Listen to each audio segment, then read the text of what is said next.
Visakha YCP MP అభ్యర్థిగా doctor Botsa Jhansi Lakshmi nomination వేశారు. ముందుగా దివంగత వైఎస్ఆర్ విగ్రహానికి పూలమాల వేసి నివాళులర్పించారు.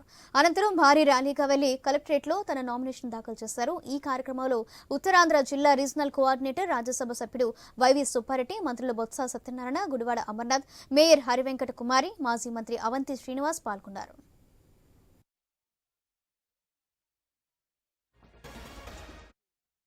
ముఖ్యమంత్రి గారి ఆశీస్సులతో ఈరోజు వైఎస్ఆర్సీపీ పార్టీ నుంచి విశాఖపట్నం పార్లమెంట్ అభ్యర్థినిగా విశాఖ ఆడబడిచకు అవకాశం ఇచ్చారు. ఈరోజు నామినేషన్ గౌరవ పెద్దలు, రాజ్యసభ సభ్యులు, మా రీజనల్ కోఆర్డినేటర్ గారు వైవి సుబ్బారెడ్డి గారి ఆధ్వర్యంలో ప్రస్తుత శాసనసభ్యులు అయిన అవంతి శ్రీనివాస్ గారు కానీ, అట్లాగే గౌరవులు సత్యనారాయణ గారు కానీ చేశారు. వీరందరి ఆధ్వర్యంలో ఈరోజు నామినేషన్ ఇవ్వటం జరిగింది.